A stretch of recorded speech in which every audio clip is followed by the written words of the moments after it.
For 10,000 years, humanity has bled across the stars. We are an empire of 1,000,000 worlds, ruled by a corpse who cannot die. The golden dream of mankind lies broken, sustained only by endless sacrifice and brutal devotion. But before the decay, before the worship, and before the silence of the golden throne, there was a man. Or perhaps he was never truly a man at all. This is how we fell from gods to slaves. This is the story of the master of mankind. To understand the emperor, we must first understand the darkness from which he rose. We must look back into the forgotten hollows of history, where mankind first bled upon the soil of Terra. Long before the god emperor's light illuminated the galaxy, and long before the golden age of technology stretched our reach to the cosmos, there existed only the endless wars of the techno-barbarians. Imagine the cradle of our species, not as a paradise, but as a grave.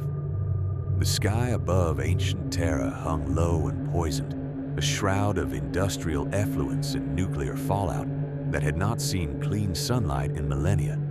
The oceans, once blue and teeming with life, churned with chemical hate, their depths home to abominations born of mankind's own arrogance. Even the mountains were eroded, not by the gentle touch of wind and water, but by the constant percussion of artillery and the hungry mining of resources to feed the ever-turning wheels of war. Who could rise from such a death world? Who could look upon a planet already dying before its children had learned to walk among the stars and see a future? The records of the being who would become the emperor are fragmentary, contradictory, and more devotional than historical. Like a ghost story whispered between stellar drifts, the truth is obscured by the passage of eons. Some archives claim he was born of mortal parents in ancient Anatolia, thousands of years before mankind reached the stars. A simple beginning for a god, is it not? A child born in the dust of prehistory, watching the slow turn of seasons while carrying the weight of a galaxy in his mind. Others insist on a more mystical genesis. They whisper that he was the collective reincarnation of thousands of ancient shamans. These seers, realizing the growing perils of the warp, supposedly sacrificed themselves in a single moment of psychic convergence to create a being capable of guiding humanity. A vessel for all their power, all their wisdom, and perhaps all their fear. The truth is known only to the emperor himself, and he has spoken no word since his interment upon the golden throne. What we do know, what the remaining records agree upon, is that he possessed power beyond mortal comprehension. He held a psychic might that could extinguish stars and an intellect that perceived patterns across millennia. But perhaps most terrible of all was his charisma, the ability to make men love him, even as he sentenced billions to death in his wars of unification. For eons he waited. He watched from the shadows as humanity tore itself apart. He saw the age of technology dawn slowly like a red sun over fields of slaughter. He watched as mankind's first faltering steps beyond the atmosphere turned into a stride that spanned the galaxy. He saw the standard template constructs, the STCs, become humanity's greatest achievement, machines capable of building anything from water purifiers to warships. He saw the men of iron serve their creators faithfully, while human masters plumbed the secrets of the universe. It was a time of unlimited potential, a time when human intellect soared, unconstrained by superstition or dogma. The galaxy trembled at the touch of human ambition. And yet, the Emperor did not intervene. He did not reveal himself. Why? Perhaps he knew that all golden ages must tarnish. Perhaps he foresaw the fall. When the first Psykers emerged without warning, they were celebrated as the next evolution. But soon these witches became vessels for entities hungry for mortal suffering. Entire worlds died screaming as untrained minds became gateways for demons. Then came the warp storms. Immaterial hurricanes severed the shipping lanes between stars, isolating colonies from Terra and from each other. The great human federation, lacking central authority, began to fragment like a ceramic vessel dropped upon rock. This was the age of strife. The old night. It was the time when humanity learned the true meaning of darkness. On countless worlds, technology devolved into religion. Machine cults arose, offering human sacrifice to appease machine spirits they no longer understood. Other worlds regressed further, forgetting the stars entirely, believing the universe extended no further than their own poisoned skies. Terra itself became a battleground. Rad zones and chem wastes marked the boundaries between warring states. The once unified cradle of humanity splintered into 1,000 kingdoms, each ruled by tyranny and superstition. Savage tribes wielded half-understood relics of a forgotten age, and still the Emperor watched. His reasons for withholding his guidance during this long night remain his own. Did he lack the power to stop the collapse? Or was it a cold calculation? Perhaps he judged that mankind needed to experience the full depth of its own barbarism before it would accept his absolute rule. Consider the mind capable of such patience. To watch your species drown in its own blood for thousands of years, waiting for the precise moment when they are broken enough to be saved. Is that the mercy of a father or the discipline of a conqueror? When he finally revealed himself, it was not with compassion. It was with terrible purpose. The unification wars began in the region once called Asia. The Emperor unleashed his Thunder Warriors, proto-Astartes created through forbidden genetic manipulation. They swept across the continent with bolter and blade, monsters of muscle and rage designed for one purpose: total conquest. Kingdom after kingdom fell before his armies. Those who surrendered were incorporated into his growing empire. But those who resisted, they were erased. Erased so completely that not even their names survive in the historical record. The Pan-Pacific Empire, the Indonesic bloc. These were among the greatest of Terra's fractured nations, wielding formidable technologies and numberless armies. Their rulers were convinced of their own immortality. They fell. All fell before the Emperor's inexorable advance. His Thunder Warriors were few compared to the hordes they faced, but each was the equal of 100 regular soldiers. They knew neither fear nor mercy. The war for Terra lasted centuries. Mountains were leveled, seas boiled away. The Emperor's enemies deployed weapons of mass destruction, unleashed gene-crafted abominations, and even attempted to bargain with warp entities. Nothing availed them. One by one, the techno-barbarian nations were absorbed into what would eventually become the Imperium of Man. The Emperor stood amidst the ashes of the old world, his golden armor reflecting the fires of conquest. He had unified Terra through force, but victory did not bring peace. The Emperor knew that mankind's survival depended on its reunification, not just on Terra, but across the stars. The scattered human colonies, lost in the long night, would need to be brought back into the fold. By diplomacy when possible, by force when necessary. But to conquer the stars, the Emperor needed more than the unstable, degraded Thunder Warriors. He needed a new legion. He needed sons. And deep beneath the scarred surface of Terra's Himalayan mountains, in gene laboratories hidden from all but his most trusted servants, he began his greatest work. He looked into the genetic code of humanity, and he looked into the warp, and he began to craft the Primarchs. Was this the beginning of our salvation? Or was this the moment the galaxy was doomed to burn? Victory, in the grim calculus of the Emperor, is not a conclusion. It is merely a resource to be spent on the next war. Terra was unified. The techno-barbarian warlords were broken, their fortresses humbled to dust, and their armies scattered to the winds. But as the smoke cleared over the Himalayas, a silence fell that was heavier than the roar of boulders. The Thunder Warriors, those gene-bulk giants who had carried the Emperor's banner through the fires of unification, looked to their creator for the next command. They were the first hammers of the Imperium, forged in haste to break the world. But a hammer is of little use when one seeks to build a cathedral among the stars. The Thunder Warriors were flawed. Powerful, yes, but unstable. Their minds prone to degradation. Their bodies burning out like engines run past the red line.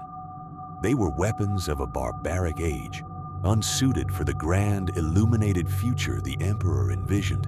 And so, with a pragmatism so cold it chills the soul, even 10,000 years later, the Emperor made his choice. He ordered their elimination. The official histories, written by the victors, claim these warriors died gloriously in the final battle of Mount Ararat, sacrificing themselves to secure the last victory for unity. It is a beautiful lie, a myth to comfort the masses. The truth, guarded jealously in the dark archives of the Adeptus Custodes, is that they were purged by the very hand that created them. They were not granted the mercy of a warrior's death against a hated foe. They were discarded like broken tools to make way for superior weapons. Does a savior murder his own loyal sons because they are no longer useful? Or does a visionary understand that to save the species, one must be willing to amputate the infected limb?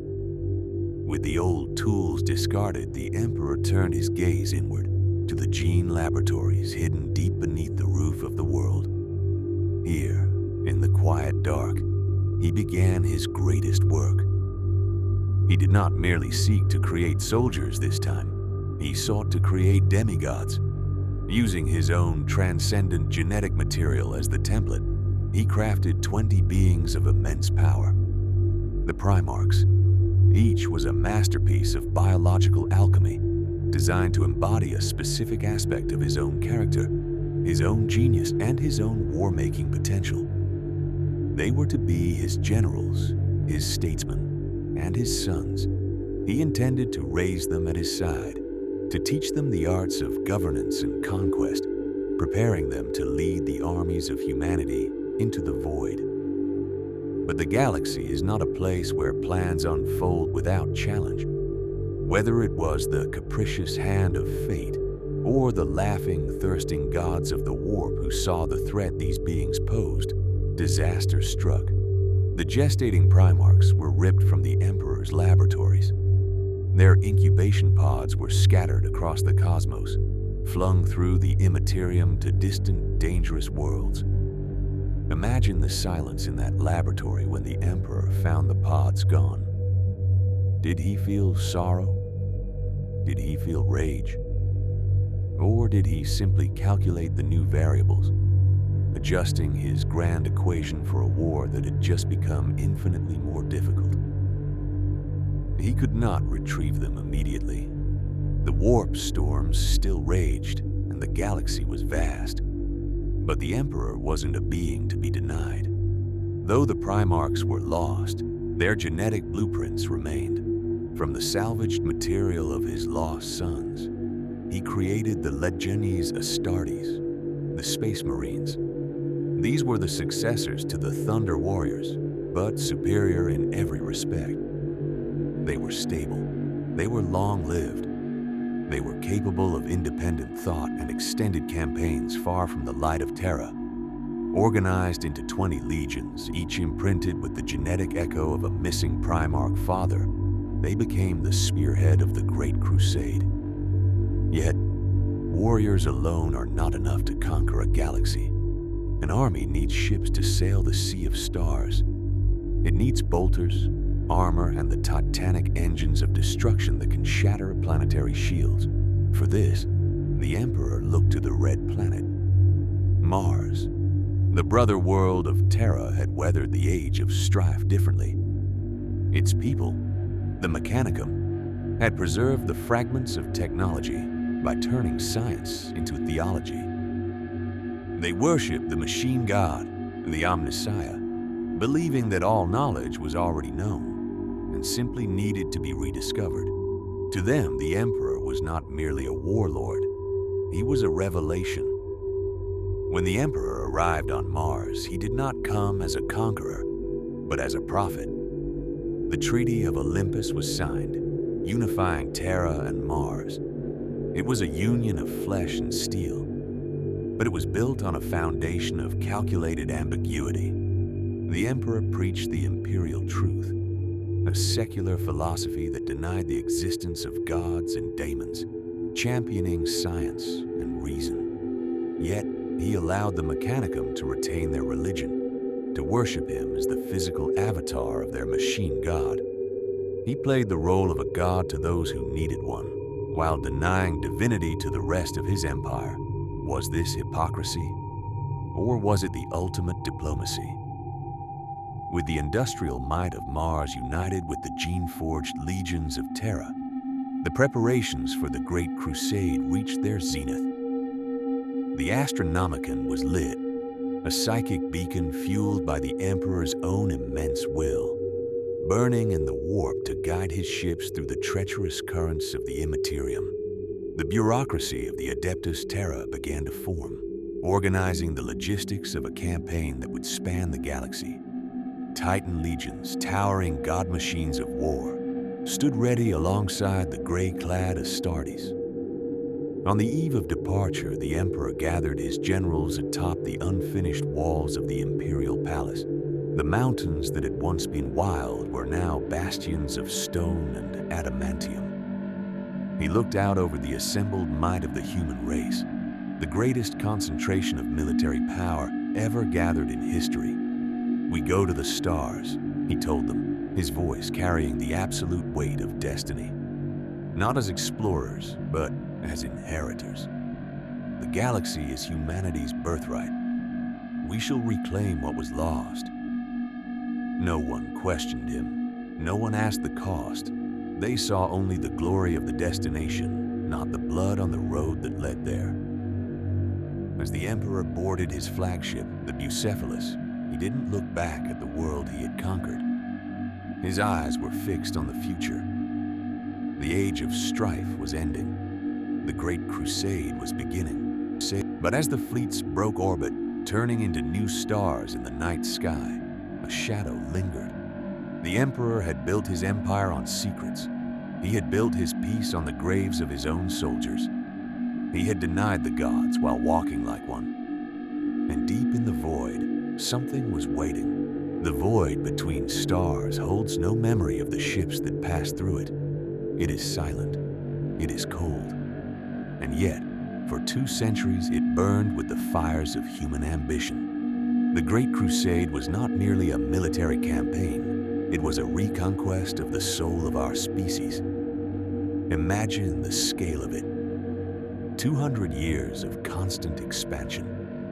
100,000 worlds brought into compliance. The Emperor, at the head of his legions, was a golden comet streaking across the dark, illuminating the forgotten corners of the galaxy where humanity had huddled in fear for millennia. He found them. One by one, he found the lost colonies. Some wept with joy to see the eagles of Terra, embracing the imperial truth as a drowning man embraces a lifeline. Others, twisted by isolation or enslaved by alien masters, resisted. They were broken. The Emperor's mercy was vast, but his wrath was absolute. To be human was to be part of the Imperium. There was no alternative. But the crusade was not just about worlds, it was about family. In the depths of the void, amidst the ruins of strange civilizations, the Emperor found his lost sons, the Primarchs. Horus was the first, the Wolf of Luna, the favorite. For 30 years, father and son fought side by side, a bond forged in the fires of battle that seemed unbreakable. Then came Leman Russ, the Wolf King of Fenris. Then Pharasmanes the Gorgon, Fulgrim the Phoenician, One by one, the demigods were returned to the fold. It was a time of giants. Can you imagine walking among them? To see Sanguinius the angel, whose very presence could move men to tears of awe. To see Rogel Dorn, the Praetorian, as unyielding as the stone of Terra itself. The Emperor gave each Primarch a legion, an army of sons created from their own genetic template, the Ultramarines, the Blood Angels, the World Eaters, the Thousand Sons. Together they were unstoppable. The galaxy seemed to shrink beneath their boots. The orcs were driven back. The Rangdan Xenocides were purged. The stars belonged to humanity once more. And yet, in the shadow of this golden age, the seeds of ruin were being sown. Not all reunions were joyous. Angron, the Red Angel, was found not as a king, but as a slave, mutilated by the butcher's nails of Nuceria. The Emperor saved his life but stole his death, dragging him from his fellow slaves to lead a legion he did not want. Kurz, the Night Haunter, ruled a world of perpetual darkness through terror, his mind already fracturing under visions of his own death. Did the Emperor see the cracks in his creations? Did he see the resentment festering behind the eyes of Perturabo? Did he sense the dangerous curiosity of Magnus the Red, who peered too deep into the warp? He is the master of mankind. His intellect spans the ages. It is hard to believe he did not know. Perhaps he thought he could manage them. Perhaps he thought they were tools that could be fixed, or, if necessary, replaced. The turning point came at Ulanor. It was the greatest triumph of the Crusade, a victory so absolute that the entire galaxy seemed to hold its breath. Millions of Astartes stood in ranks that stretched to the horizon. Titans bowed their godheads. And there, amidst the adulation of a species saved, the Emperor made an announcement that would doom them all. He was leaving. He named Horus as War Master, the supreme commander of the Great Crusade. He gave his sons dominion over the stars, and then he turned his back. He returned to Terra, to the dungeons beneath the Imperial Palace, to work on a secret project he refused to share even with his most beloved son. Why? Why abandon the crusade at its height? The Emperor knew something his sons did not. He knew that the warp was not merely a method of travel. It was a predator. As long as humanity relied on the warp for faster-than-light travel, they would be vulnerable to the Chaos Gods, those thirsting, laughing entities that fed on emotion. His secret work was the Webway Project. He sought to access the ancient Eldar network of tunnels that existed between reality and the warp, a way to travel the stars without touching the Sea of Souls. If he succeeded, he would starve the Chaos Gods of humanity's presence. He would free his species from the threat of damnation forever. It was a noble dream, the greatest dream, but he did not tell his sons. To them, it felt like abandonment. Horus, crushed by the weight of leadership, felt cast aside. Lorgar, the Aurelian, whose worship of the Emperor had been rebuked by the destruction of his perfect city, Monarchia, felt betrayed. They were demigods left in a garden of war without their gardener. And in that silence, the darkness crept in. The Chaos Gods, terrified of the Emperor's plan, began to whisper. They found the cracks in the Primarch's armor.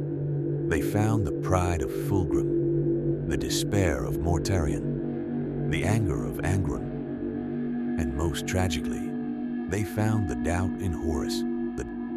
On the moon of Davin, the War Master fell, not to a blade, but to a lie. A vision of a future where the Emperor ruled as a god and the Primarchs were forgotten. It was a self-fulfilling prophecy, shown to him by the very powers that would ensure it came to pass. Horus rose from his sickbed changed. The charisma remained, but the light was gone, replaced by a cold, calculating malice. He began to move the pieces on the board, He sent loyalists to their deaths. He isolated his brothers. He quietly purged the ranks of those who would not follow him into treachery. The Emperor, toiling in the depths of Terra, shielded by psychic wards, was blind to the fire spreading across his empire. He believed his sons were loyal. He believed his dream was secure. He was wrong. The betrayal, when it finally revealed itself, did not start with a whisper. It started with a scream. At Istvan III, the virus bombs fell, not on aliens, not on rebels, but on the loyal sons of the traitor legions. Brothers murdered brothers. The soil of Istvan turned to black sludge, fed by the dissolved flesh of heroes. And from that atrocity, a message was sent across the stars, a message written in blood and ash. The crusade was over. The heresy had begun. The War Master was coming for his father, and he did not come alone. Half the legions, half the Mechanicum, and the infinite gibbering hordes of the warp marched at his back. The dream of logic and reason was shattered. The Emperor, the man who would deny the gods, was about to face them on the battlefield of the soul. As the shadow of Horus's fleet lengthened toward Terra, the master of mankind finally looked up from his work, and for the first time in millennia, he felt the cold touch of uncertainty. The son had come to kill the father, and the galaxy would burn in the wake of their struggle. The end did not come with a whimper. It came with the burning of the sky. For 7 years, the galaxy bled. The heresies tore the Imperium apart, world by world, until the traitor fleets hung in the orbit of Terra itself. The siege of Terra was the greatest battle ever fought in human history. Demons walked the soil of the throne world. The walls of the Imperial Palace, built to stand for eternity, crumbled under the bombardment of orbital lances and the tread of traitor titans. But the final act was not played out on the ground. It was played out in the cold void, aboard the Vengeful Spirit, the flagship of the War Master. The Emperor teleported aboard to face his son. He found Horus waiting, bloated with the power of all 4 Chaos gods, a puppet of darkness who had shed his humanity like a serpent sheds its skin. The battle that followed shook the warp itself. We do not know the exact words spoken. We only know the tragedy. The Emperor even then hesitated. He looked upon the monster standing before him and saw the son he had loved. He saw the boy he had found on Chthoniya. And in that moment of hesitation, Horus struck. The Emperor was broken. His body was shattered, his armor rent, his lifeblood spilling onto the deck. But in his agony, he finally saw the truth. There was no saving Horus. The sun was gone. Only the vessel remained. With a final, sorrowful gathering of his psychic might, the Emperor unleashed a lance of pure oblivion. He did not just kill Horus, he unmade him. He obliterated his soul so completely that the Chaos Gods could never resurrect him. The War Master fell. The heresy ended. But the cost was the future.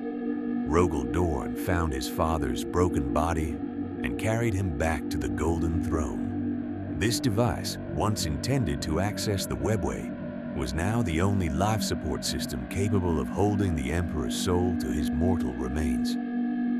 I must not speak, the Emperor whispered to his grieving sons. The galaxy is dark, and I am the only light. The machinery was activated.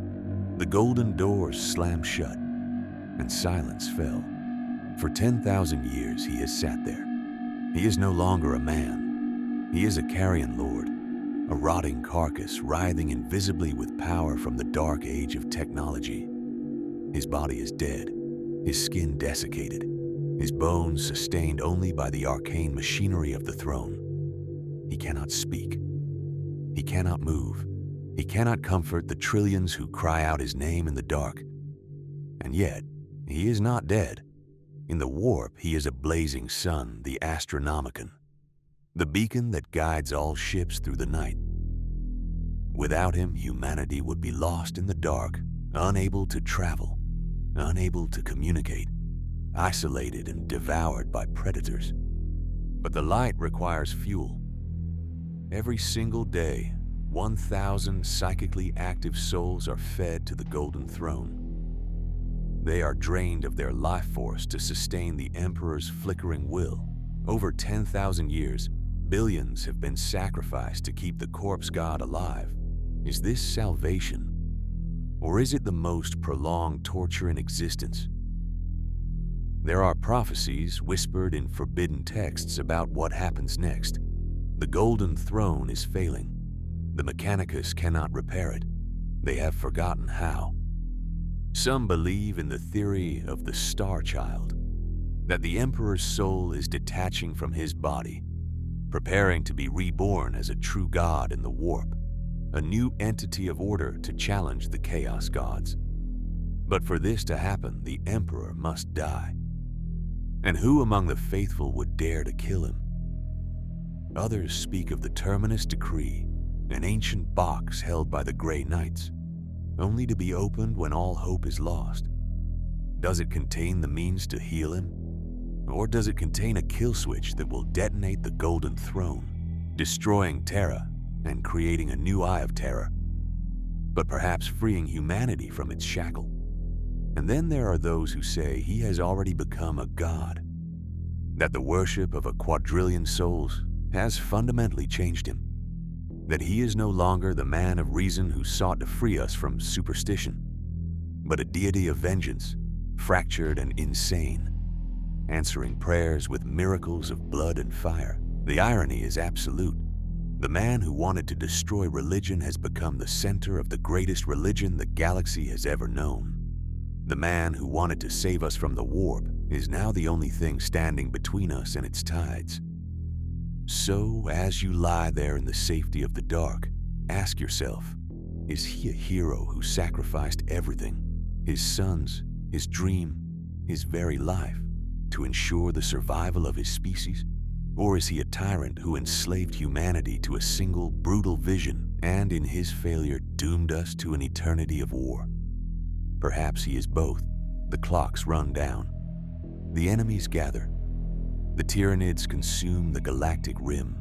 The Necrons awake from their sleep of 60 million years. The warp storms bleed into reality. But on Terra, the Emperor waits. He protects. He endures. And in the grim darkness of the far future, there is only war.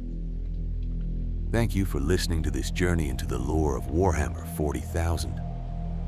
If you enjoyed this story and want to hear more tales from the Void, or perhaps other universes that dwell in the shadows, please consider subscribing to the channel.